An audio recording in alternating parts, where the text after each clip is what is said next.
செங்கோட்டையில் உள்ள பிரசித்தி பெற்ற ஸ்ரீ நித்ய கல்யாணி அம்மன் கோவில் கொடை விழாவினை முன்னிட்டு சப்பர வீதி உலா நடைபெற்றது. இதில் திரளான பக்தர்கள் பங்கேற்று தரிசனம் செய்தனர். தென்காசி மாவட்டம் செங்கோட்டை இலத்தூர் ரூட்டில் அமைந்துள்ள பிரசித்தி பெற்ற அருள்தரும் ஸ்ரீ நித்ய கல்யாணி அம்மன் கோவில் வைகாசி கொடை விழா ஆண்டுதோறும் வெகு விமரிசையாக நடைபெறுவது வழக்கம். இதேபோல இந்த ஆண்டு கோவில் கொடை விழா கடந்த 20ஆம் தேதி திருக்கால் நாட்டு நிகழ்ச்சியுடன் தொடங்கியது. தொடர்ந்து நித்ய கல்யாணி அம்மனுக்கு நாள்தோறும் சிறப்பு அபிஷேகம், அலங்காரம், தீபாராதனை நடைபெற்றது.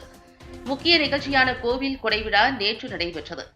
இதனையொட்டி காலையில் வீரகேரள விநாயகர் கோவிலில் இருந்து நித்ய கல்யாணி அம்மன் கோவிலுக்கு பால்குடம் எடுத்து வருதல், குங்கும அபிஷேகம், அலங்கார தீபாராதனை நடைபெற்றது. மாலையில் அம்மனுக்கு பொங்கல் இடுதல், முளைப்பாரி எடுத்தல், அக்னி சட்டி ஊர்வலம் நடைபெற்றது. தொடர்ந்து அம்மனுக்கு சந்தனக்காப்பு அலங்கார தீபாராதனை நடைபெற்றது.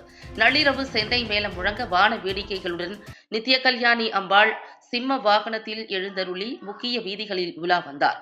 இதில் திரளான பக்தர்கள் கலந்து கொண்டு அம்மனை தரிசனம் செய்தனர். விழாவிற்கான ஏற்பாடுகளை கீழத்திரு சேனை தலைவர் சமுதாயத்தினர் மற்றும் இளைஞர் சங்கத்தினர் செய்திருந்தனர்.